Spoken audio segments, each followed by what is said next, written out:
In October of 1990, a neurosurgeon named Lynn Meshberger opened a fresh issue of the Journal of the American Medical Association, a journal where one expected cardiology, oncology, and clinical trials, not a Renaissance fresco. Yet there it was, the most reproduced religious image in the world, printed in color and treated not as art history, but as anatomy. Meshberger did not look at it like a pilgrim. He looked at it like a doctor.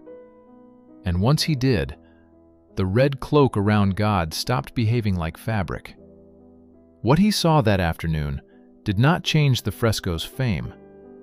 It changed the direction from which the fresco had to be read. And it raised a question the Vatican never needed to ask publicly. Look at the painting. You already know it. You have seen it thousands of times, on posters, coffee mugs, smartphone cases, in the opening credits of television shows. God reaches out from a swirling crimson cloak. Adam reclines on a bare green slope, his arm heavy, his finger barely raised. Between their fingertips, a gap. Not contact, a gap. Electricity about to arc across empty air. Most people believe the fingers are touching. They are not. That gap is deliberate, measured, held open. But that is not the strangest thing about this painting. The strangest thing is the cloak itself. For centuries, art historians described it as a divine atmosphere, a sphere of heavenly energy. Some called it a cloud. Others said it was simply a piece of fabric catching the wind as God descended. The first researchers who looked closely at it saw a garment. They were not wrong exactly. They were looking at the wrong thing.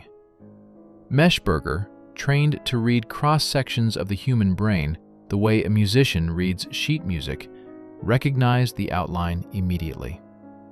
Follow the upper edge of the cloak. It curves forward like a forehead, then sweeps back across the crown of a skull, then dips down at the rear into the occipital region. Do not try to remember the medical names, just watch the lines. The figure running through the shoulder of the front angel cuts through the red mass exactly where a deep groove divides the upper and lower regions of the inner brain. The angel supporting God from below, whose back forms a rounded arch, sits where the brain stem structure connecting higher brain to spinal cord would be expected. Now look at the strange green fabric dangling beneath the cloak. Every art historian noted it. No one could explain it. It hangs in a direction that makes no physical sense, defying the motion of everything around it. In Meshberger's reading, it traces the path of a vessel climbing from the spine toward the skull. The green ribbon stops looking decorative and starts behaving like anatomy. And then there is the foot. Look carefully at the lower right edge of the red cloak. One angel's leg extends beyond the fabric. The foot is wrong.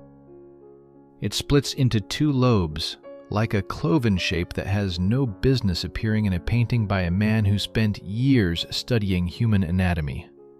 When you lay a diagram of the pituitary gland over that foot, the two lobes correspond. The leg becomes the stalk. Michelangelo knew what a foot looked like. He had drawn thousands of them. This one is something else. Here is the problem. Once you tell the brain to search for a brain, it will find one. That is pareidolia, the psychological phenomenon by which human minds, built to recognize patterns, locate familiar shapes in random visual noise. We see faces in clouds. We see figures in shadows. A neurosurgeon trained to read brain cross-sections, looking at complex draped fabric and intertwined bodies, might see a brain for the same reason a child sees a rabbit in passing cumulus. So the question is not whether the cloak resembles a brain. The question is whether the details keep matching after the first resemblance. One resemblance can be dismissed. A curved outline can look like anything if you stare long enough. But Meshberger's argument did not rest on one outline. The outer curve follows the skull. The inner figures fall where internal structures would be expected. The green ribbon behaves like a vessel rather than a scarf. And the malformed foot, the detail that should not be malformed, from an artist with Michelangelo's anatomical precision, lands where the pituitary would sit. At that point, the coincidence becomes crowded. None of this makes sense without understanding where Michelangelo was in 1508 and what kind of man he actually was. Let me go back to the beginning, not to 1511, but to 1508, when Michelangelo was 33 and had just been forced into the commission he feared would ruin him. He was a sculptor who considered painting a lesser craft. He had not worked at this scale, in this technique. He suspected, with reasonable grounds, that the Pope's architect, Donato Bramante, and a younger rival named Raphael had maneuvered to give him the Sistine ceiling, specifically because they expected him to fail publicly.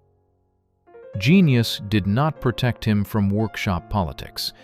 It made him a better target. By the autumn of 1511, he was 36, exhausted, furious, and already 3 years into a commission he had never wanted. He had interrupted the work at least once when war forced the Pope out of Rome and cut off payment entirely.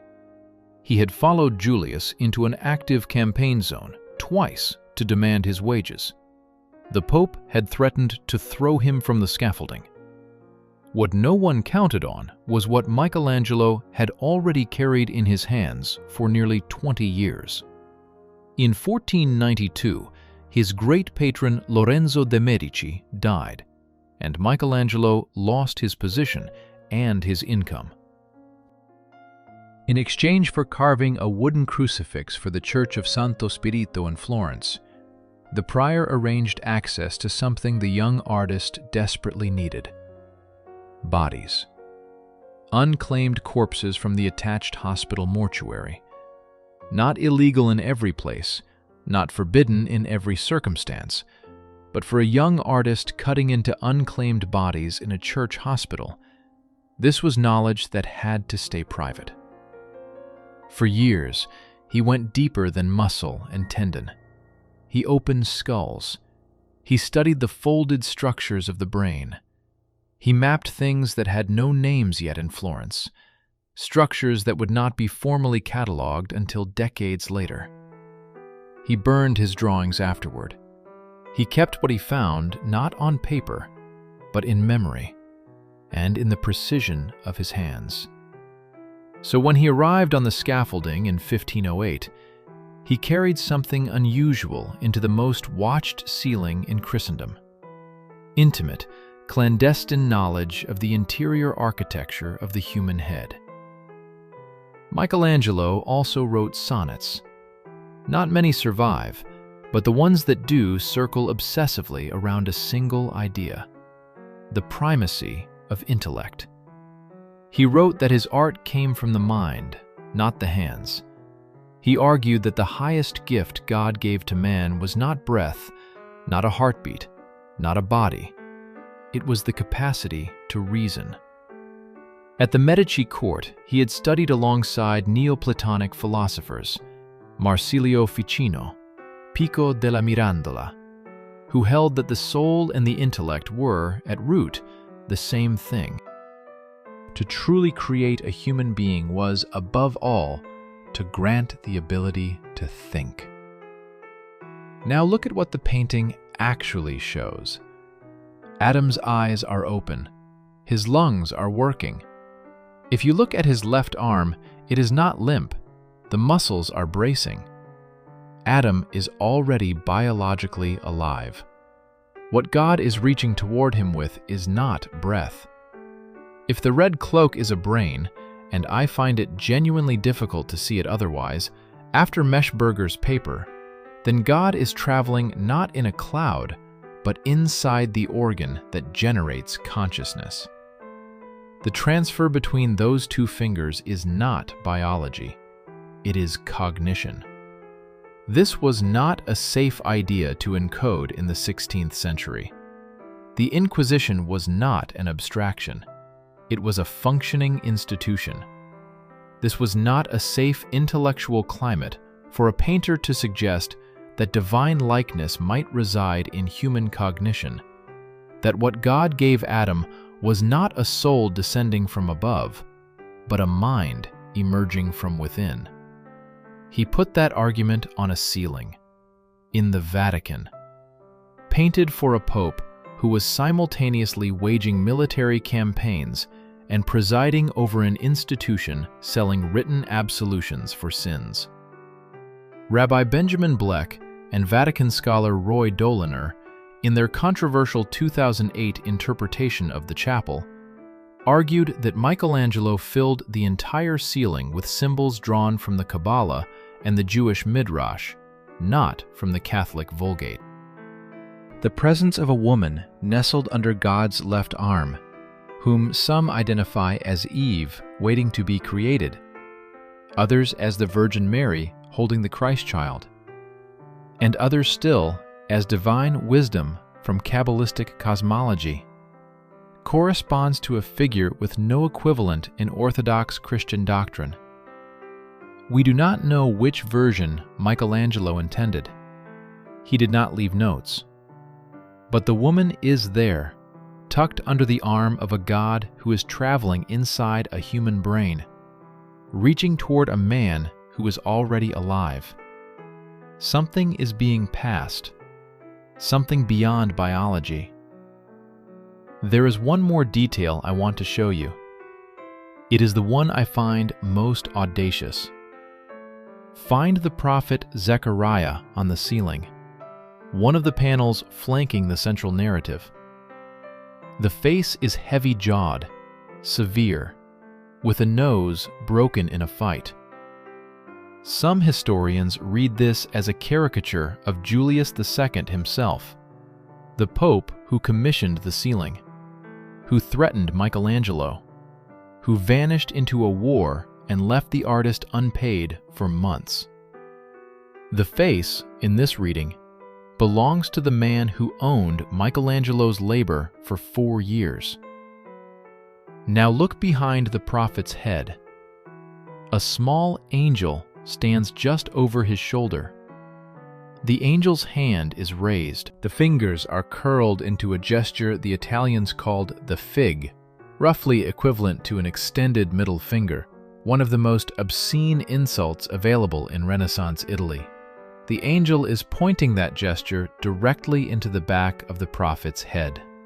Art historians have noticed this, but it rarely enters the popular account of the Sistine Chapel, because it ruins the clean museum version of Michelangelo as obedient servant of sacred beauty. The man who painted God creating Adam also painted, a few panels away, a tiny angel insulting the most powerful man in Europe in the most vulgar gesture he knew. Every cardinal who ever gathered in that room to choose a new pope, standing directly beneath the ceiling, asking divine guidance, has done so a few meters from that hidden angle. It has been there since 1512.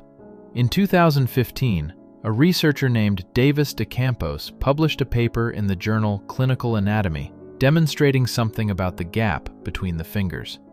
That charged, millimeter-wide distance, the most famous empty space in the history of Western art, falls precisely on the line of the golden ratio. If you divide the entire panel at that point, the resulting rectangles stand in a ratio of 1.618 to 1. The same proportion found in nautilus shells, in sunflower spirals, in the branching of rivers and the arrangement of seeds. That gap was placed there, not randomly, not intuitively, placed with the kind of mathematical precision that does not happen by feeling alone, which changes what the gap means. God does not complete the circuit. The current never flows. The finger reaches and stops. That empty distance holds a question that every person who has stood in that chapel has felt without being able to name. What crosses the gap? If Adam is already alive, already breathing, already looking at God with open eyes, what is it that still needs to be transmitted? I want to be honest about what we can and cannot know here. Michelangelo burned his notebooks before he passed from this world. He destroyed the evidence, whether because he feared what they contained or simply because he did not want anyone seeing the work behind the work. He spent his life making things that looked like one thing and were possibly another. And he took the key with him. The honest position is this: we cannot verify that the cloak was designed as a brain. We cannot rule out that Meshberger, trained to see anatomy everywhere, looked at a complex piece of draped Renaissance fabric and found exactly what he was built to find. That possibility deserves to be held open. But consider what a dismissal requires. It requires that the pituitary-shaped foot in a painting by the most anatomically precise artist of his era is a mistake. It requires that the green ribbon defying gravity is pure composition. It requires that every correspondence between the cloak's structure and the brain's internal layout is coincidence, and that this coincidence is not one feature deep, but systematic, running from the outer curve to the inner sulci to the stalk and the gland at the base. Coincidences do not usually organize themselves this thoroughly. The fresco celebrating the beginning of human life was painted in secret by a man who had illegally opened skulls in church basements, who carried forbidden philosophy from the Medici court, who was working for a patron he privately mocked on the ceiling he was being paid to honor. On a surface nearly 570 centimeters wide, 20 meters above the floor, he hid, or possibly did not hide, an argument about what God actually gave to Adam. We will never know for certain. The notebooks are gone. The cloak still hangs there, folded around something that may or may not be a brain, in a room where cardinals still gather to choose the most powerful religious leader on earth, directly beneath an image of a God who travels not through the heavens, but through the architecture of human thought.